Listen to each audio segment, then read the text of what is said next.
queremos continuar socializando en estos videos, digamos que reflexiones que consideramos relevantes e indispensables para abrir los espacios de discusión, para ir transformando la práctica educativa. Como hemos estado diciendo, pues un mundo mejor desde la práctica educativa. La escuela siempre ha sido vista, o por muchos años ha sido vista como para sacar la escolaridad, sacar la primaria, sacar la secundaria, sacar el bachillerato, luego sacar la universidad, o sea, saco la escuela. Y resulta que la escuela tiene que seguir. Nosotros en este proceso de refundación de la República estamos pasando por un proceso tan bonito, tan rico en la calidad educativa. ¿Qué es calidad educativa?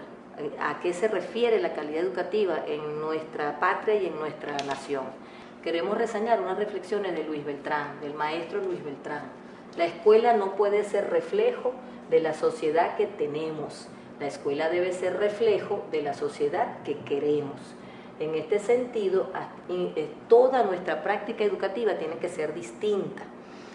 Hoy todos los niveles y modalidades, todas nuestras escuelas deben estar trabajando la educación inicial, haciéndose sus propias interrogantes de cómo la primera y segunda infancia debe ser abordada en nuestra escuela, ese periodo de vida y esa atención en esa edad y en esos contextos.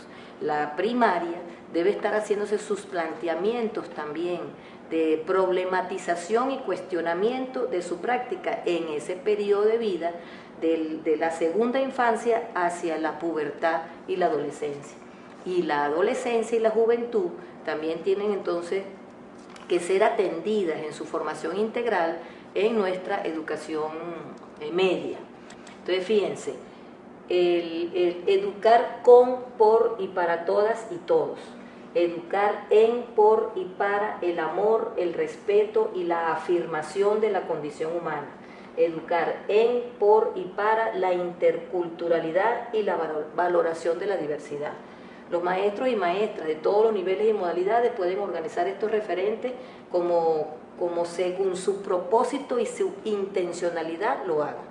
Lo que queremos es resaltar, yo voy a trabajar estos tres en su conjunto, en las reflexiones bien importantes que queremos que dejen de pasar en la escuela y ocurra esa magia de transformación a partir de estos referentes éticos y procesos indispensables. En este sentido, queremos resaltar entonces que el referente ético y proceso indispensable no es para agarrar un libro y estudiar acerca de él. El referente ético y proceso indispensable es para vivirlo. Y en ese marco hicimos este subrayado acá, ¿ves? En, por y para, en, por y para. Usted de repente ve una pizarra como llena de letras, pero en su conjunto está diciendo muchas cosas. En el conjunto está diciendo 9 grandes referentes éticos con los que queremos abrir brecha a un proceso rico de transformación cultural de la escuela. Entonces, educar con todas y todos, educar por todas y todos, educar para todas y todos, que todos seamos incluidos y que todas seamos incluidas. Es una educación donde queremos resaltar que es un derecho humano. ¿Qué significa que la educación es un derecho humano? ¿Qué significa que nosotros como nación y como república hayamos logrado que en la Constitución de la República Bolivariana de Venezuela, en su artículo 102, exprese que la educación es un derecho humano? Antes del año 1999, escuchábamos maestras y maestros decir: señora, llévese a su hijo que no sirve para estudiar, póngalo a hacer otra cosa porque le quita oportunidad a otro y no sirve, es un dolor de cabeza para usted y es un dolor de cabeza para nosotros. Oigan la aberración de donde venimos. Venimos de decir que la escuela debe ser selectiva, que la escuela debe seleccionar a los mejores, entre comillas, porque valdría la pena preguntarse en esa problematización qué significa ser mejor. Cuando una maestra dice: este muchacho es muy bueno, este muchacho es muy malo, hagámonos la pregunta: ¿según qué criterio, cuáles principios tú estás diciendo que alguien es mejor o peor que otro ser humano? Y si la educación es un derecho humano, es para incluir, es irrenunciable, es intransferible, es inviolable, es inalienable. Entonces, ¿de dónde venimos? y a dónde vamos es parte del trabajo de la pedagogía crítica que todo maestro y toda maestra debe tener. Caer en cuenta que no es una frase hueca, la educación es un derecho humano. Significa entonces que vamos por ellos y por ellas, como dijo el presidente Chávez en muchas oportunidades, vamos por todas y por todos, que no haya un solo ser humano en esta república que no se incorpore a una educación inicial, a una educación primaria y a una educación media donde se le brinde la formación integral y sea realmente un ciudadano y una ciudadana. Qué interesante cuando Luis Beltrán decía, la educación es obligatoria, no como obligar en el concepto de que es como un castigo, no, es obligatoria para lo colectivo, en tanto la educación debe ser para todos y todas para poder vivir en ciudadanía.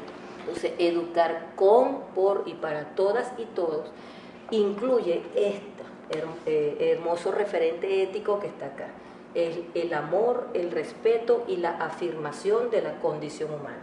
Este era el otro aspecto que queríamos resaltar, condición humana.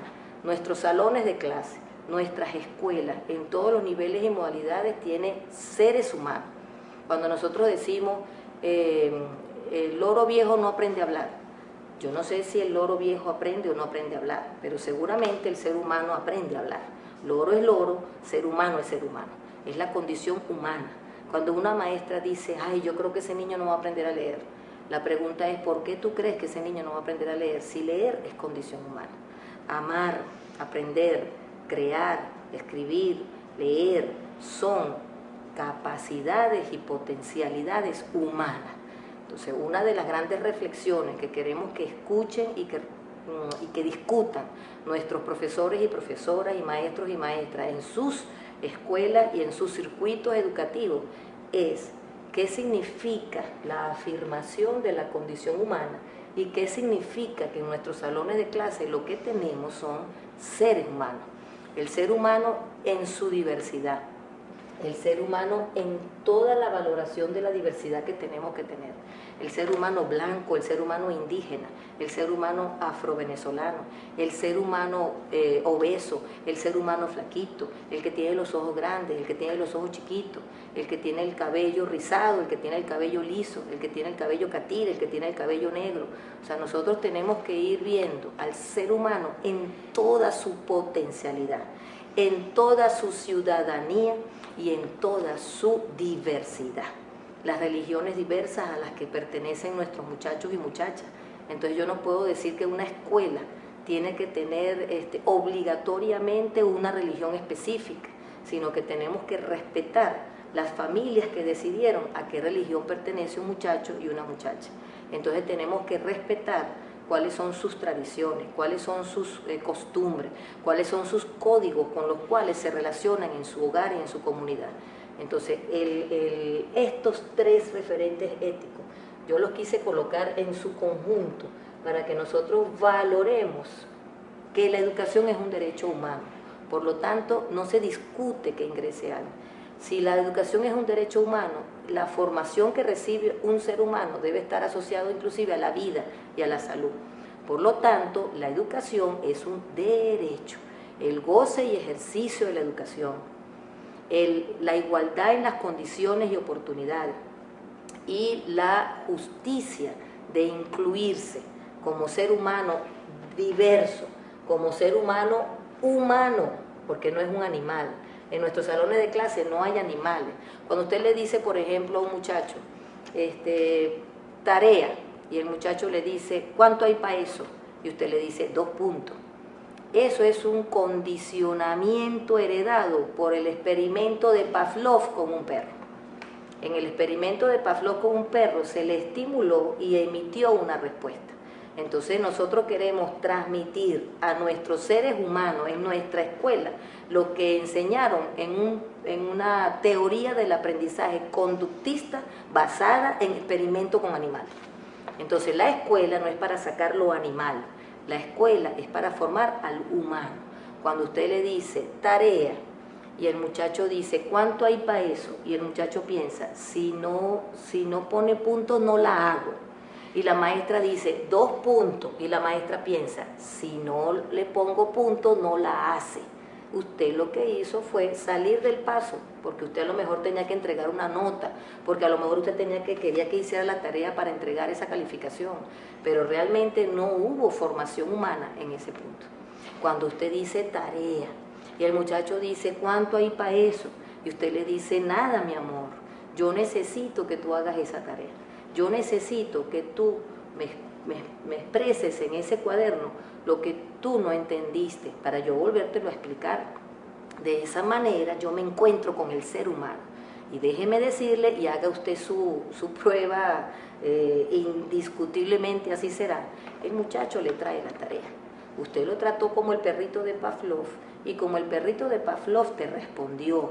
Usted lo trata como gente, usted lo trata como un ser humano, y como ser humano en su comunicación humana, cara a cara, ese niño, esa niña, ese joven te responderá como ser humano y te traerá la tarea. Entonces, fíjense, yo sé que son muchas las cosas que podemos insistir, pero sin estos referentes éticos y procesos indispensables que vamos a estar conversando en estos videos que vamos a realizar, no tiene sentido que cómo quedó el horario, que cuántas horas para una área de formación, que cuántas horas va a tener el muchacho en una... No, es que tiene que tener sentido en el día a día. Todos estos referentes éticos son un asunto de todos los días. Todos los días educar con, por y para todas y todos. Todos los días educar en, por y para el amor, el respeto y la afirmación de la condición humana. Y todos los días educar en, por y para la interculturalidad y la valoración de la diversidad. Ese es el trabajo de nuestra escuela. En todas las 24 regiones del país vamos a tener contextos muy diversos. Seguramente el niño andino, la niña andina, el adolescente caraqueño, el adolescente de Deltamacuro, tiene cosas muy comunes propias de su periodo de vida, pero seguramente tiene cosas muy distintas y diversas según el contexto en el cual tiene sus costumbres, sus tradiciones y su día a día, su regularidad de vida. Eso lo tiene que trabajar el maestro y la maestra. Por eso es que siempre decimos que los profesores y profesoras deben vivir y trabajar en su propia comunidad, para que el encuentro humano entre ese estudiante y ese profesor y esa profesora sea realmente más pertinente, más respetuoso, más amoroso y más de conocimiento mutuo de quiénes somos. Esto es parte de estas reflexiones. Continuaremos con los demás referentes éticos y procesos indispensables. Una vez más vamos a reiterar que no son verdades absolutas, que son algunos elementos puntuales para ir reflexionando cómo es la escuela y reflexionando cómo debe ser la escuela. No puede ser reflejo de la sociedad que tenemos, sino que debe ser reflejo de la sociedad que queremos. Gracias.